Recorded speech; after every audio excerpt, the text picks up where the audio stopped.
नमस्कार दोस्तों, कैसे हैं आप सब। शुरू करते हैं आज की कहानी। कामनी दरवाजे के बाहर खड़ी थी, खूब सज धज कर। सामने उसे एक अधेड़ उम्र का आदमी आता दिखाई दिया। उसे लगा कि वह उसकी तरफ चला आ रहा है, पर यह क्या। वह उसके बगल में खड़ी लड़की के पास चला गया और उससे बातें करने लगा।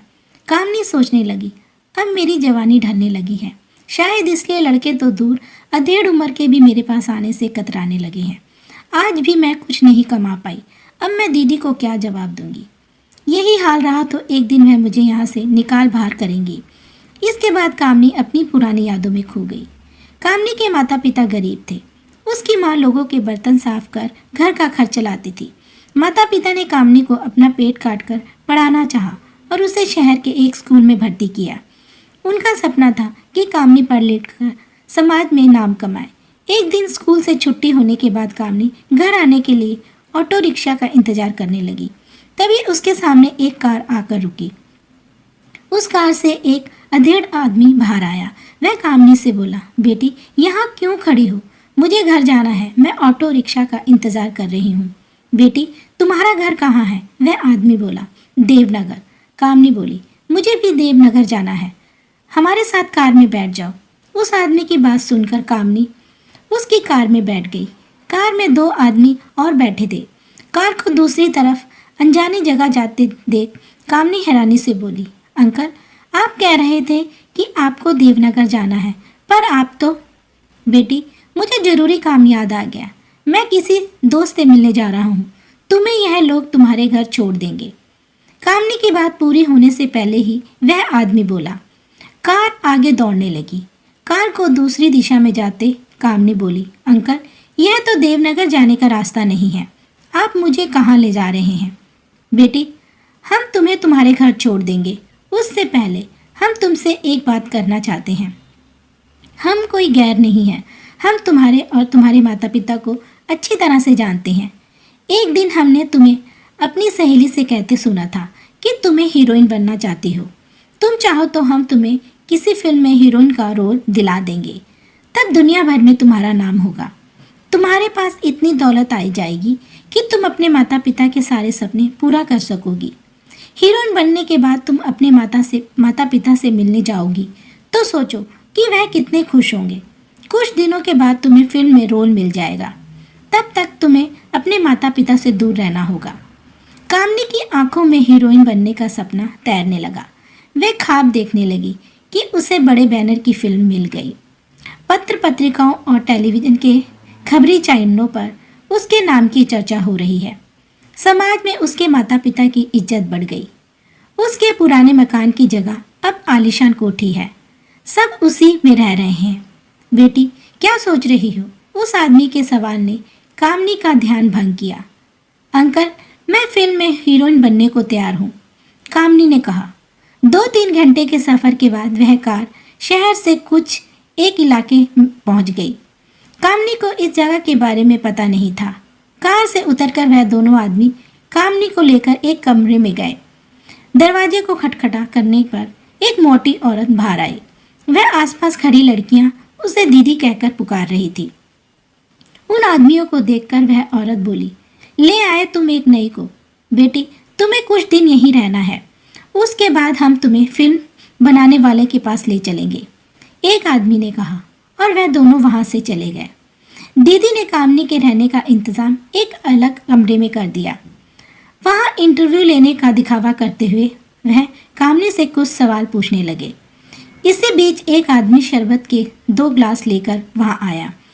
एक ग्लास सेठ जी ने पिया और दूसरा ग्लास कामनी को पीने को दिया। शरबत पीने के बाद कामनी बेहोशी में छा गई। उसे जब होश आया तो उसने अपने सामने सेठ जी को मुस्कुराते हुए देखा। वह दर्द से कहरा रही थी, मेरे साथ धोखा हुआ है, मैं तुम सबको देख लूँगी, मैं तुम्हें जेल की सलाखों के पीछे पहुँचा दूँगी। कामनी चिल्लाई, तुम्हारे साथ कोई धोखा नहीं हुआ, तुम फिल्म में हीरोइन बनना चाहती थी ना, लो देख लो अपनी फिल्म। ये कहकर सेठ जी ने कंप्यूटर में सीडी डालकर उसे दिखा दी। सीडी को देखकर कामनी सन्न रह गई। उस फिल्म में सेठ जी उसकी इज्जत के साथ खेलते दिखाई गए। वैसे तो यह फिल्म हम किसी को नहीं दिखाएंगे। अगर तुमने हमारी शिकायत पुलिस से की तो हम इसे सारी दुनिया में पहुंचा देंगे। कंप्यूटर बंद करते हुए सेठ जी बोले। कामनी को इस घटना से सदमा पहुंच गया। वह बेहोश हो गई। कुछ देर बाद वह दोनों आदमी कामनी को कार में बिठाकर दीदी के पास ले गए। कामनी गुमसुम रहने लगी। वह ना कुछ खाती थी, ना किसी से बात करती थी। एक दिन दीदी कामनी के कमरे में आकर बोली, देखो, यहाँ जो भी लड़की आती है वह अपनी इच्छा से नहीं आती। वह कुछ दिनों तक तुम्हारी तरह गुमसुम रहती है, बाद में खुद को संभाल लेती है। इस दलदल में जो एक बार पहुंच गया वह चाहकर भी वापस नहीं जा सकती। अगर तुम यहाँ से चली भी गई तो तुम्हारा समाज तुमसे फिर से नहीं अपनाएगा। इसलिए तुम्हारी भलाई इसी में है कि तुम अब यही समाज में रहने के मन बना लो। धीरे धीरे सब ठीक हो जाएगा। दूसरे दिन दीदी ने कामनी को कार में बिठाकर दूसरे आदमी के पास भेजा। अब वह इसी तरह कामनी को इधर उधर भेजने लगी। एक दिन दीदी ने कामनी से कहा, तुम इधर उधर जाते हुए काफी समय हो गया। अब मैं तुम्हें एक नया काम सिखाऊंगी। नया काम मतलब? कामनी चौंकते हुए बोली। मतलब यह है कि अब तुझे किसी सेठ के पास नहीं जाना। तुझे यहीं दुकान में रहकर ग्राहकों को अपनी ओर खींचना है। किस दुकान में? यही। लेकिन यह तो मकान है। दुकान कहाँ है? यही मकान तुम्हारे धंधे की दुकान है। जैसे शोरूम में अलग अलग डिजाइन के कपड़े सजा कर रखे रहते हैं, वैसे ही तुम्हें यहाँ सज धज कर आधे कपड़ों में रहना है। तुम्हें कुछ नहीं करना, बस यहाँ से गुजरने वाले मर्दों को ललचाई नजरों से देखना है। दीदी के समझाने पर कामनी सोचने लगी, यहाँ रहने वाली सभी लड़कियाँ इस शोरूम की चीजें हैं। शोरूम में रखी चीजों को ग्राहक देखकर पसंद करता है। खरीदने के बाद वह चीजें उसी की हो जाती हैं। ग्राहक उस चीज की इज्जत करता है। हम जिस्म के सौदे की वह चीजें हैं जिसे ग्राहक कुछ देर के लिए खरीदकर मजा लेकर चला जाता है। वासना के भूखे दरिंजे हमारे पास आकर अपनी भूख मिटाते हैं। हम भी चाहते हैं कि हमारा दिल किसी के लिए धड़के, वह एक हो, वह हम पर मर मिट जाने को तैयार हो। हम भी समाज के रिश्तों की डोर से बंधे, पिंजरे में बंधे पंछी की तरह। कामनी का मन फड़फड़ा रहा था। एक दिन कामनी ने सोच लिया कि वह इस दुनिया से बाहर आकर ही रहेगी। ज़्यादा से ज़्यादा इस कोशिश में उसकी जान ही चली जाएगी। जिस्म के शोरूम की चीज़ बनने रहने से अच्छा है कि वह मौत को गले लगा ले। अगर वह बच गई तो समाज का हिस्सा बन जाएगी। कामनी ने दीदी को भरोसे में ले लिया। अपने बर्ताव और काम से उसने दीदी पर असर जमा लिया। दीदी को यकीन हो गया कि कामनी ने खुद को यहाँ की दुनिया में ढाल लिया है। एक दिन मौका देखकर कामनी वहाँ से भाग गई और ट्रेन में बैठकर अपने घर चली गई। इतने सालों के बाद कामनी को देखकर उसके भाई खुश हो गए। उन्होंने कामनी को बताया कि माता पिता की मौत हो चुकी है। वह अपने भाई विनोद और सोहन के साथ रहने लगी। भाइयों को दुख ना पहुंचे, यह सोचकर उसने अपने बीते दिनों के बारे में कुछ नहीं बताया। कामनी का भाई विनोद एक कंपनी में काम करता था। उस कंपनी का मालिक रविंदर नौजवान था। एक दिन वह विनोद के जन्मदिन की पार्टी में उसके घर आया। विनोद ने उसे कामनी से का परिचय करवाया। उसे कामनी पसंद आ गई। धीरे धीरे रविंदर और कामनी के बीच नज़दीकियां बढ़ने लगी। एक दिन दोनों ने प्रेम विवाह कर लिया।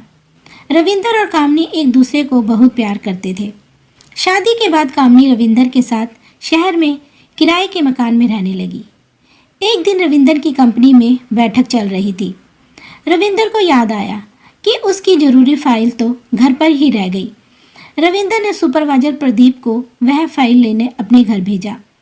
रविंदर के घर पहुंचकर प्रदीप ने दरवाजे पर खटखट की। थोड़ी देर बाद कामनी बाहर आ गई। कामनी, तू यहाँ? तूने मुझे पहचाना? कामनी को देखकर प्रदीप बोला। नहीं तो, कामनी बोली। वहाँ मैं तुम्हारे पास कई बार आया करता था। क्या तुझे यह सब किराए पर लाए हैं?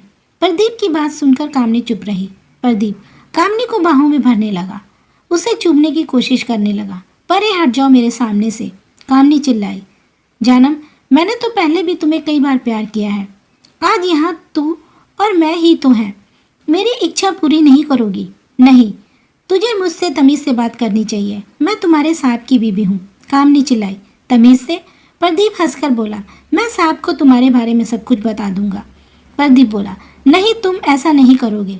मेरी ज़िंदगी बर्बाद हो जाएगी। ठीक है, अगर तुम मेरी ज़िंदगी बर्बाद होने से बचाना चाहती हो तो मैं तुम्हें मेरी इच्छा पूरी करनी होगी।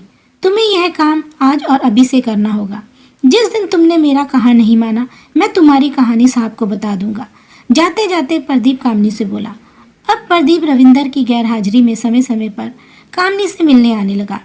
एक दिन काम से रविंदर अपने घर समय से पहले आ गया।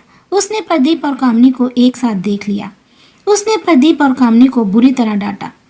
उसने प्रदीप को नौकरी से हटाने की धमकी दी। प्रदीप ने रविंदर को कामनी के बारे में सब कुछ बता दिया। रविंदर ने कामनी का साथ छोड़ दिया।